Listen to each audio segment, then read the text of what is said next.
उस वक्त के कानून को जबरदस्त प्रतिरोध के बाद किया। लोग कह रहे थे भारतीय जनता पार्टी को पूर्ण बहुमत नहीं है, वो बैसाखियों के सहारे पर है, हम देखते हैं कैसे करेंगे।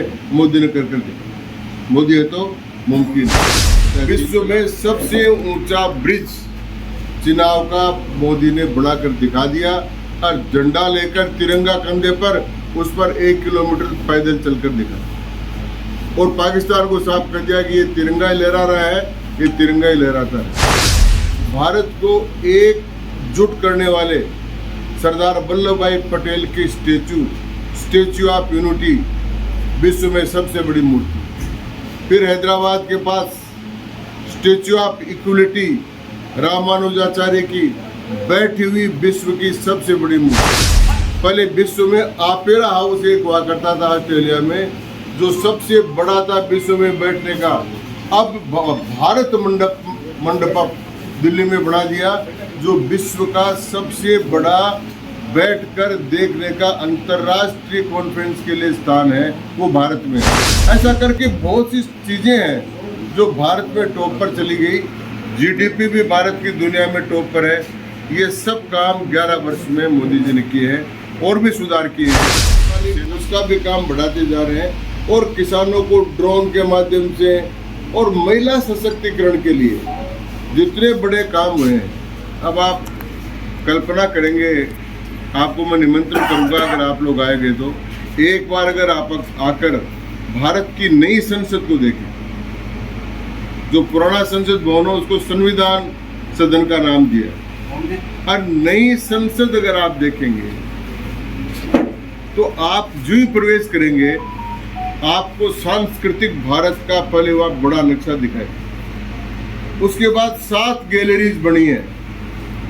युगे युगे न भारत है कि युग युग में भारत कैसा था, तो चाणक्य से लेकर चंद्रगुप्त से लेकर दक्षिण के चोल राजाओं से लेकर ऋग्वेद के काम से लेकर पुराणों से लेकर उपनिषदों से लेकर संहिताओं से लेकर स्मृतियों से लेकर शास्त्रीय संगीत से लेकर नटराज शिव के नृत्य से लेकर सारे भारत की 7 गैलरियों का उसमें विवरण है और एक सांस्कृतिक भारत को भारत के संविधान में स्थापित किया।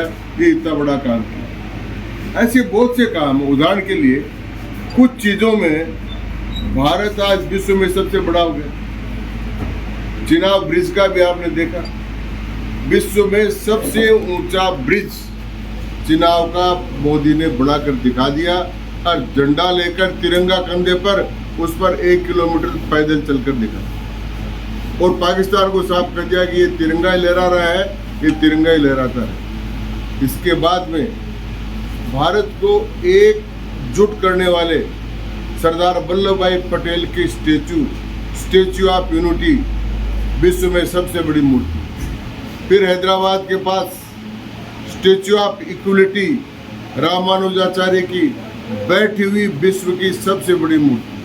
पहले विश्व में ओपेरा हाउस एक हुआ करता था ऑस्ट्रेलिया में, जो सबसे बड़ा था विश्व में बैठने का। अब भारत मंडपम दिल्ली में बना दिया, जो विश्व का सबसे बड़ा बैठकर देखने का अंतर्राष्ट्रीय कॉन्फ्रेंस के लिए स्थान है, वो भारत में है। ऐसा करके बहुत सी चीजें हैं जो भारत में टॉप पर चली गई। जीडीपी भी भारत की दुनिया में टॉप पर है। ये सब काम 11 वर्ष में मोदी जी ने किए हैं और भी सुधार किए हैं। सेना में सुधार किया, 1 रैंक 1 पेंशन के कारण से आज बहुत से भूतपूर्व सैनिक लाभान्वित हैं। इसी प्रकार जो समाज के कमजोर वर्ग हैं उनको पेंशन देने का काम किया। कुल मिलाकर मोदी जी ने ये 11 साल उनके पिछले 1100 वर्ष का 1000 वर्ष का जो संघर्ष का काल था उसको समाप्त करके भारत की सांस्कृतिक वैभव को पुनः लौटाने का जबरदस्त प्रयत्न किया। जिस दिन उन्होंने 52 सेकंड में 500 साल की लड़ाई को राम जी की मूर्ति के अपनी अंगुली से छड़ी लगाकर कहा, यस्य प्राणाम प्रतिष्ठाये, यस्य प्राणाम प्रतिष्ठाये। जिस समय राम जी के मंदिर की प्राण प्रतिष्ठा हुई भारत के सांस्कृतिक वैभव का पुनर्जागरण हुआ। बाबा विश्वनाथ का भी हुआ, फिर देवधर का भी हुआ, केदारनाथ का भी हुआ। तो भारत का ये अभूतपूर्व सांस्कृतिक जागरण भी नरेंद्र मोदी के हाथ से लिखा था, वो भारत का सांस्कृतिक जागरण हुआ। तो भारतवर्ष का हर एक क्षेत्र, चाहे राजनीतिक क्षेत्र हो, अब राजनीतिक क्षेत्र में भी वो इस प्रकार के, मैं उस कमेटी का मेंबर हूँ, वन नेशन वन इलेक्शन, इतना बड़ा काम उस कमेटी में हो रहा है, वो करने का प्रयत्न कर रहे हैं। वक्फ का कानून जो 2013 में जबरदस्ती मनमोहन सिंह ने बदल कर एक ऐसा कर दिया था, विश्व में कहीं नहीं है कि अंगुली रख दी कि वक्फ की जमीन है तो वक्फ की होगी। भारत की संसद भी वक्फ में, भारत की सुप्रीम कोर्ट भी वक्फ में, सारा काम कर दिया था। उस वक्फ के कानून को जबरदस्त प्रतिरोध के बाद क्या, लोग कह रहे थे भारतीय जनता पार्टी को पूर्ण बहुमत नहीं है, वो बैसाखियों के सहारे पर है, हम देखते हैं कैसे करेंगे, मोदी ने कर दिया। मोदी है तो मुमकिन है, चाहे 3 तलाक हो, चाहे वो काम हो। अब कश्मीर के लोग, उमर अब्दुल्ला सब कहने लगे 370 का हटना ठीक हो गया, 35 से हटना ठीक हो गया। अब 65% मतदान के बाद वहाँ पर सरकार बनी।